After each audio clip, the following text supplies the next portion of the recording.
In this video, we're going to be learning how to cut this beautiful dress with a keyhole neckline, and we'll be drafting the upper body. So if it's something you would love to learn, do well to watch to the end of the video, like, share and subscribe. And if you're new on my channel, do well to hit on the subscribe button. Subscription is totally free, and turn on the notification bell so you can be notified anytime we drop new videos so you don't miss out on anything on this channel. So without further ado, let's jump right into the main video. So this line here is our starting line and our shoulder line. From there, I'm going to come down to take my vertical measurement. From my shoulder to my bust point is 9.5 inches. I'll mark that, then extend the point across. Then from the shoulder line again, I'm going to come down to mark my under bust line. From my shoulder to my under bust point is 12 inches. I'll mark that, then extend the point across. Then from the shoulder line again, I'm going to come down to mark my waist point. So from my shoulder to my waist in front is 16 inches. I'm going to mark that and extend the point across as well.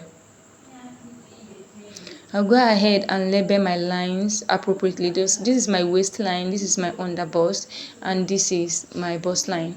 I'm going to come to the shoulder line, divide my shoulder by 2 is 7.5. I'm going to mark it right here. At that point, I'll go down by 1 inch for my shoulder slope because our shoulders are not straight. I'm going to come here to mark my neck width of 3 inches. I'll connect from the shoulder slope all the way to the neck width. The next thing is to mark our chest line. How to get your chest line? Divide your bust by 6, then add 1.5 inches to the measurement. I got 7. I'll go ahead and extend that point across. So on my chest line, I'm going to mark my shoulder measurement here. I'm going to mark it right here. I will connect from the shoulder slope all the way to the point we just marked on the chest line. I'm going to come to this line, divide what I have here into 2 equal halves to get a midpoint, and I'll come in by half an inch on the midpoint. Come to the chest line, divide my bust circumference by 4. I'll go ahead and connect all these points together to form my armhole. The next thing is to mark our dart, and to mark your dart, you're going to divide your nipple to nipple measurement by 2. Mine is 3.5. I'm going to mark it on the chest line, on the bust line, under bust line, and the waistline. I'll go ahead and connect all these points together with a straight line. So this is my center front and this is my side front. On my center front, on the under bust line, I'm going to mark half an inch here. Then on the side front, I'll mark 1 inch. But if you're a plus size person, you can mark 1 inch on the center front and then 1.5 inches on the side front. I'll do the same thing on the waistline. I'll go ahead and connect these 2 points together. Then on the bust line, I'm going to come down by 1 inch and I'll connect from the under bust all the way to that 1 inch, which my curve rule. I'll do the same thing on this side, connect all the way to that point like this. The next thing is to determine where you want your dress to start from. So I'm going to be coming up by 1.5 inches because I don't want my cleavage to show at all. So I'm going to rule this line across this way. And I'm going to come in by my nipple to nipple measurement divided by 2 here as well. And then I'll extend that line all the way to that point. So I'm going to come to this line, mark half an inch on both sides of that leg. And I'll connect it back to our original line this way. So the next thing is to impute our round body measurement. We've already marked our bust measurement. I'll add my seam allowance of 1 inch. I'll come to the under bust, divide my under bust by 4. I'll mark it. The 1.5 inches for that, I'll replace it. Add my seam allowance of 1 inch. I'll mark my waist measurement, replace the dart intake, and then add my seam allowance. I'll go ahead and connect all these points together.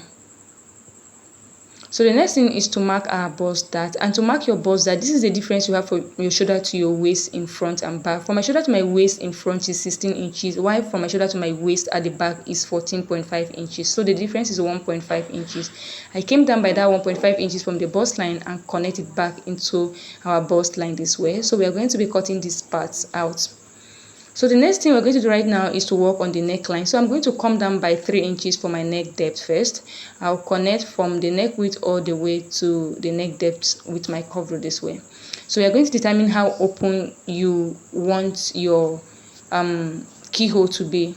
So it depends on how wide or small you want the opening to be. So I'll come down from the neck depth by 2 inches because I don't want that opening to be too wide. I came down by 2 inches from the neck depth this way. And the next thing is to determine where you want the opening to stop. So I'm just going to use my curve rule and just connect from here all the way to this point. This is where I want the opening to stop. So this is basically it for this neck.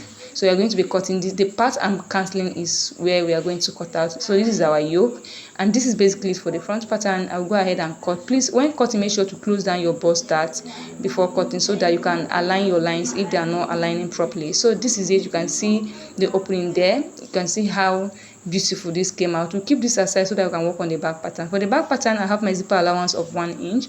I have from my shoulder to my bust point, which is 9.5 inches, then from my shoulder to my waist, which is 14.5 inches. I'll come here to mark my shoulder measurements here. At that point, I'll come down by 1 inch for my shoulder slope. I'll come here to mark my neck width of 3 inches, and I'll connect from the shoulder slope all the way to the neck width. The next thing, I'm going to come down to mark my neck depth of 1 inch. I'll connect from the neck width all the way to the neck depth into the zipper allowance. The next thing is to mark my chest line using the same formula we use for the front. Divide your bust by 6, add 1.5 inches to the measurement. So this is my chest line. On my chest line, I'm going to mark my shoulder measurement here, and I'll connect from the shoulder slope all the way to the point just marked on the chest line. I'm going to come to this line, divide it into 2 equal halves to get the midpoint. At this point, we are literally repeating what we did on the front pattern. Come in by 1/2 inch, mark my bust measurement here, and go ahead and connect all these points together. The next thing is to mark my dart. Divide the nipple by 2. I'll mark it on the chest line, bust line, and also on the waistline. I'll go ahead and connect the points together with a straight line. So on the waistline, I'm going to mark 1/2 inch on both sides of our dart leg, and I'll connect my darts. So the next thing is to impute our round body measurement. We've already marked our bust. I'll add my seam allowance. Come to the waistline, mark my waist measurement. The 1 inch for that, I'll replace it. Then add my seam allowance. I'll go ahead and connect. So I'm going to come to the zipper allowance on the waistline here and mark 1/2 inch here. This is to prevent our zip from bulging. I'm going to slant it up this way. So the excess we have here, I'm going to cut it out. And this is basically it for the back. It's very simple. I'll go ahead and cut it out. So this is it for the back. So if you want the back to have a yoke as well, this will be your yoke, and you're going to cut from here. In case you want to use another fabric to cut the yoke, that would be for the yoke. But for me, we're not going to cut this out. I'm going to use that back pattern to cut as one piece like that. And this is basically it for this tutorial. So if you have watched this point, do wait to subscribe before you go. If you have not subscribed, like, share. So if you have any question, drop it in the comment section and I'll attend to it. Thank you so much for staying tuned, and I will see you in the next video.